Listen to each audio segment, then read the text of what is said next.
Okay guys, तो duck size के लिए आपको ना पहले जोनिंग करनी पड़ेगी, मतलब इस तरह से बनाना पड़ेगा। अच्छा, आपको ये ना ऑटो कैड पे बनाना है, लेकिन मेरे पास ऑटो कैड है नहीं और ना किसी के पास चल रहा है मेरे ग्रुप में, तो मैं फोटोशॉप पे कर रहा हूँ। फोटोशॉप पे मुश्किल ज़्यादा है, ऑटो कैड पे थोड़ा आसान है। लेकिन फोटोशॉप पे काम चल जाएगा। तो हमारे यहाँ पे ना 3 जोन हैं।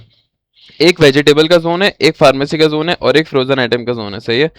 और कॉरिडोर से तो हमें वास्ते करना हुई है, सही है। और यहाँ पर फ्रूट वाले को हमने डेड एंड लेना है। तो 3 हमारे पास जोन के, क्योंकि हमें कैलकुलेशन करनी है। कॉरिडोर की हम नहीं करेंगे क्योंकि हमें सिर्फ 3 जोन के लोड्स निकालने हैं। तो इसको अब हम फ्लोर प्लान इसका कैसे बनाएंगे, वो इस वीडियो में हम लोग यहाँ पे देखेंगे कि आपने फ्लोर प्लान कैसे कैसे बनाना है इसका। तो मुझे बेसिक इसके डायमेंशंस पता है। और दरवाज़ा मैं नहीं लगाऊंगा क्योंकि ट्रंक वाले सिस्टम के लिए मैं दरवाज़ा नहीं यूज़ कर रहा हूँ। मैंने सिर्फ ट्रंक का सिस्टम, मेन मेरा वाजे मुझे ट्रंक का सिस्टम करना है। फ्रूट वाले को मैं डेड एंड करूँगा। सबसे पहले मैंने यहाँ पर क्या पुट किया, मैं यहाँ पर सबसे पहले यहाँ पर बेसिक अपने रेक्टेंगल्स लगाऊंगा। ये देखो, जोनिंग करने के लिए मैंने कॉरिडोर में लिए के लिए वॉक थ्रू लगाया और सबके लिए ना अपने रेक्टेंगल्स बनाए ताकि मैं सबके जोन्स बनाऊं। देखो कुछ इस तरह से। तो अगर मैं इसको बंद करता हूँ तो मेरे इस तरह से मैंने एक लेआउट बना लिया अपना। लेआउट बनाने के बाद मैंने यहाँ पे अपना एयर हैंडलिंग यूनिट लगाऊंगा, जो कि कुछ मेरा एयर हैंडलिंग यूनिट कहाँ पर है, अ, ये रहा। ये मेरा एयर हैंडलिंग यूनिट है, सही है। यहाँ मैंने अपना एयर हैंडलिंग यूनिट लगा दिया। इसको छोड़ो, अभी इस ब्रांच को गलती से इस ग्रुप में आई हुई है। मैंने यहाँ पर अपना एयर हैंड, अब एयर हैंडिंग यूनिट आपने, वैसे तो मैंने लगाना ही है लेकिन मैंने इस पूरे को एयर हैंडिंग यूनिट ही बोल दिया। आई डोंट थिंक सर इसमें इतना इशू करेंगे। मेरा एयर हैंडिंग यूनिट है यहाँ पर छोटा सा लगा हुआ होगा। तो एक ट्रंक मेरी यहाँ जा रही होगी और ट्रंक ए में से ही मैं एक ट्रंक को यहाँ निकालूंगा। इसके लिए एक चीज़ और रखना, मैंने यहाँ पर एक गलती भी की है। अगली वीडियो जो मेरी डक साइजर की डलने वाली है उसमें वो गलती पता चल जाएगी कि एयर हैंडलिंग यूनिट में से ही मैंने क्या किया, मैंने एक ट्रंक यहाँ से निकाल दिया, एक ट्रंक यहाँ से निकाल दिया। तो आपने कोशिश ये करना है, ऐसा नहीं करना। एक एयर हैंडलिंग यूनिट अगर यहाँ पर है ना, फर्स्ट करूँ यहाँ पर एक एयर हैंडलिंग यूनिट बना हुआ है, तो एक ट्रंक आपने यहाँ पर निकाल दिया और उस ट्रंक में से दूसरी ट्रंक निकालना है। डायरेक्ट एयर हैंडलिंग यूनिट में से नहीं निकालना। आप उस ट्रंक में से, आप उस ट्रंक में से दूसरी ट्रंक को यहाँ पर कूलिंग के लिए लेके आना, सही है।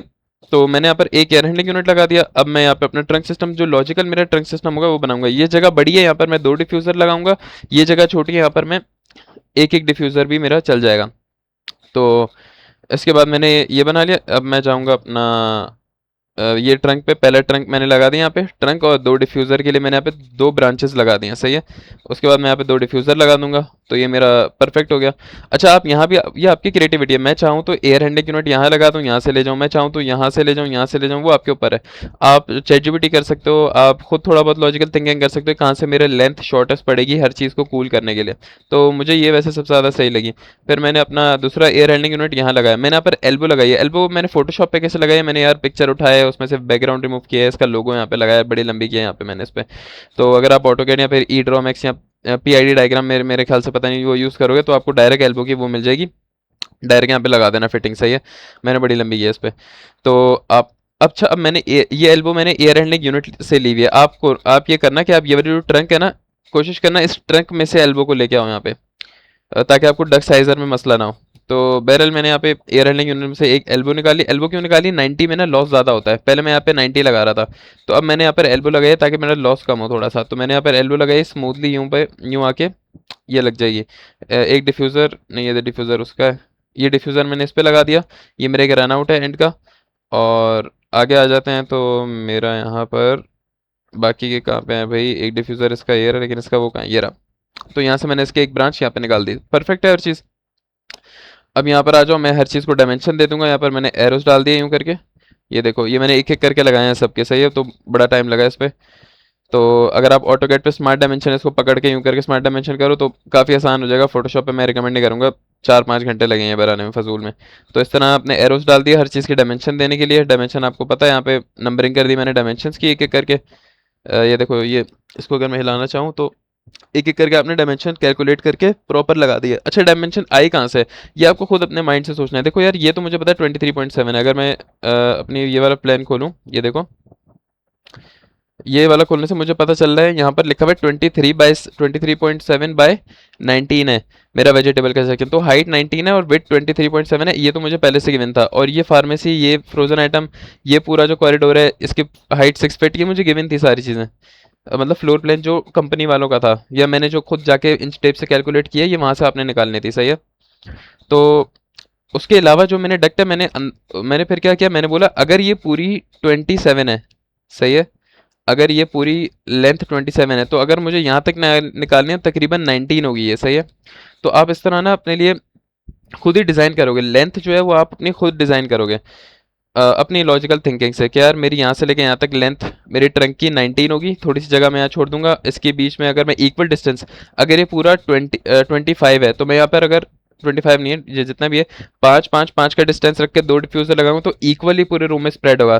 तो अगर मैं दो डिफ्यूज़र यहाँ लगाता हूँ, उनके बीच का डिस्टेंस 5 और 5 छोड़ता हूँ, तो यहाँ कितना बचेगा, उस हिसाब से ना आप इस तरह से सारी अपनी डिफ्यूज़र्स और ब्रांचेस की लेंथ आप खुद ही अपने दिमाग से सेलेक्ट कर लोगे, सही है।